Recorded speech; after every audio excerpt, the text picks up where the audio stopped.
അപ്പൊ എന്താ രാജേട്ടാ, എന്താ ഇന്നത്തെ പെർഫോമൻസ് ഞാൻ ആദ്യം നമ്മളെ നടൻ സിദ്ദിഖ് അദ്ദേഹത്തിന്റെ രണ്ട് ശബ്ദങ്ങൾ അനുകരിക്കാൻ ശ്രമിക്കുകയാണ്. അദ്ദേഹത്തിന്റെ രാവണ പ്രഭുവിലെ എസ്ഐയും അതുപോലെ തന്നെ ദൃശ്യത്തിലെ ക്ലൈമാക്സ് രംഗവും. കാർത്തികേയൻ അല്ലേ, കേട്ടിട്ടുണ്ട് ഒരുപാട്.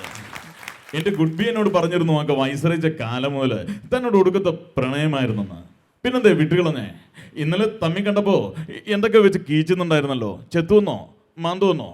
അപ്പൊ നീ വിചാരിച്ചില്ലല്ലേ ആമ്പിള്ളേരെ കൈക്കൊന്ന് വീഴുന്ന്? എന്താടാ പേടിച്ചു പോയി നീ? ചെല്ലേ. Thank you. Thank you. ഇനി ദൃശ്യത്തിലെ അദ്ദേഹത്തിന്റെ ശബ്ദ വ്യത്യാസം. ദൃശ്യ സിനിമയിലെ അധികാരത്തിന്റെ കെറുവോ തിളക്കമൊന്നും ഇല്ലാതെ വരുണിന്റെ അമ്മയായിട്ടാണ് ഗീത ഇപ്പോൾ ഇവിടെ നിൽക്കുന്നത്. നാളെ അമേരിക്കയിലുള്ള കസിൻ്റെ വീട്ടിലേക്ക് പോവാണ്. പോകുന്നതിന് മുൻപ് വരുണിന് എന്താണ് സംഭവിച്ചതെന്നറിയാനുള്ള ഒരു ആകാംക്ഷ. വീട്ടിൽ വരുന്ന ഓരോ ഫോൺ കോളും കോണിക് ബെല്ലിൻ്റെ ശബ്ദമൊക്കെ വരുണിൻ്റെ ശബ്ദമായിട്ടാണ് ഞങ്ങളുടെ കാതുകളിൽ വന്ന് പതിക്കുന്നത്.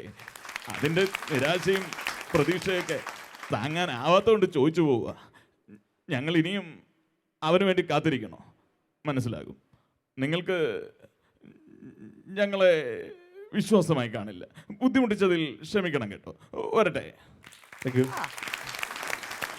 അതുപോലെ തന്നെ നമുക്ക് പിന്നെ ഒരുപാട് ഇഷ്ടമുള്ള ഒരു രാഷ്ട്രീയ നേതാവാണ് അച്ചുമാമ. അച്ചുമാമ ഒരു ഗാനവുമായിട്ട് എത്തിയാൽ എങ്ങനെയുണ്ടെന്ന് നോക്കാം. അച്ചുമാമ മനോഹരമായ ഒരു ഗാനവുമായി എത്തുകയാണ്. ഞാൻ പാടാൻ പോണ ഗാനം മലയാളത്തിന്റെ യൂത്ത് ഐക്കോൺ പൃഥ്വിരാജ് നായകനായി അഭിനയിച്ച അനന്തഭദ്രം എന്ന സിനിമയിലെ സോങ് ആണ് സിംഗാൻ പോകുന്നത്. കേട്ടോളൂ. മലമല്ലൂയ മലമല്ലൂയ. യേശുദാസ് വന്ദനെ പള്ളു പറഞ്ഞേ മലമല്ലൂയ. MG ശ്രീകുമാറും എന്നെ പള്ളു പറഞ്ഞേ മലമല്ലൂയ ലല്ലൂയ ലല്ലൂയ. വയ്യ 96 കഴിഞ്ഞു. Thank you.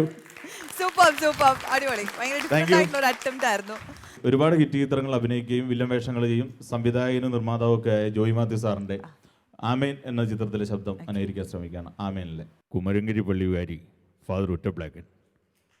കുമരങ്കിരി പള്ളിയിൽ സ്വർണം കൊണ്ട് കൊടിമരം വേണോ ശോശാമയും ജോൺസണും തമ്മിലുള്ള കല്യാണം നടത്തണമെന്നൊക്കെ തീരുമാനിക്കുന്നത് ഫാദർ വിൻസെന്റ് വട്ടോളിയല്ല. കപ്പിയാരോട് മണിയടിക്കാൻ മണിയടിച്ചാൽ മതി. പറഞ്ഞ മനസ്സിലായത് എനിക്ക്. ചെല്ലേ. അതുപോലെ തന്നെ ഇദ്ദേഹത്തിൻ്റെ ശബ്ദമായിട്ട് ഇദ്ദേഹത്തിൻ്റെ അല്ല, നമ്മളെ പഴയകാല എന്താ പറയുക ഭാവാഭിനയ ചക്രവർത്തി എന്ന് പറഞ്ഞാൽ മധുസാർ, അദ്ദേഹത്തിൻ്റെ ശബ്ദവും ശരിക്കും ജോയി സാറിൻ്റെ ശബ്ദമായിട്ടൊക്കെ ചെറിയ സാമ്യമുണ്ട്. നമ്മൾ അനുകരിക്കുമ്പോൾ ചിലപ്പോഴൊക്കെ അങ്ങനെ ആയിപ്പോവാറുണ്ട്. അപ്പം നരൻ എന്ന സിനിമയിലെ മധുസാറിൻ്റെ ശബ്ദം ഒന്ന് അനുകരിക്കണം. വേലായുധ, ആളുകളെ കൊല്ലാൻ ഉപയോഗിക്കുന്ന ഒരു കത്തി കൊണ്ട് തൻ്റെ കയ്യിലെന്ന് കേട്ടു. എനിക്കതൊന്ന് കാണാൻ പറ്റുമോ? ഇതാണോ അത്? ഇത് അടക്ക ഇരണ്ടാൻ കൊള്ളാം. ആദ്യം കുന്നുമ്മേ ശാന്തര വീട്ടിലെ കിടപ്പൊന്ന് അവസാനിപ്പിക്കുക. എല്ലാത്തിനും ഒരു പരിഹാരം ഉണ്ടാവും. എല്ലാവരും നീ തല്ലി തോപ്പിക്കുകയാണല്ലോ, എന്നെ ഒന്ന് തല്ലി തോപ്പിക്കടാ വേലായുധാ. പിന്നെ അതുപോലെ തന്നെ നമ്മള് മലയാള സിനിമയിൽ എല്ലാവരും തന്നെ പാട്ടുകാരാണ്. അപ്പൊ ഇന്നസെന്റ്, നമ്മുടെ MP കൂടിയായ ഇന്നസെന്റ് ഒരു ഗാനവുമായി എത്തുകയാണ്. ഇന്നസെന്റ്. എനിക്കിഷ്ടായി ഇഷ്ടായി ഇഷ്ടായി. ഈ കൈക്ക് വയ്യാത്തിരിക്കണം പയ്യൻ എന്തെങ്കിലും മനപ്രയാസം ഉണ്ടോ?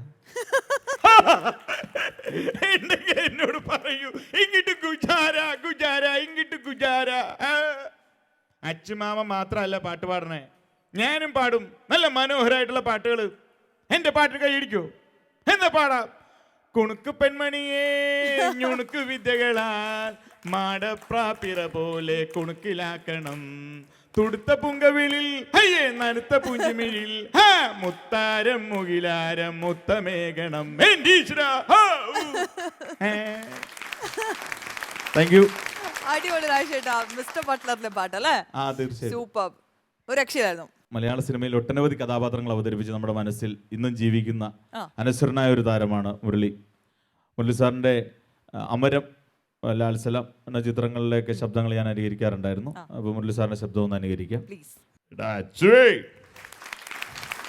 പിള്ളേരിക്കടെ മനസ്സിൽ അങ്ങനെ ഒരു മോഹം ഉണ്ടെങ്കിൽ നമ്മക്കങ്ങാണ്ട് നടത്തി കൊടുക്കാൻ നിന്റെ വാക്കെന്നാ 4 കൈയും 4 കാലും ഉണ്ടാ, അത് ആകാശത്തുനിന്ന് പൊട്ടി വീണ പെണ്ണ് തുള്ളിക്കളിച്ചിട്ട് എൻ്റെ വീടിൻ്റെ മുറ്റത്താട്ട് വന്നാ നോട്ടി ആ മുറ്റാടുക്കണ ചൂലെടുത്തടിക്കും.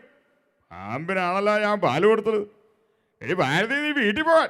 ചോദിക്കാനും പറയാനും ഇവിടെ ആണുങ്ങളുണ്ടെന്ന് സമ്മതിക്കാണെന്ന് വെച്ചാ വരട്ടടോ.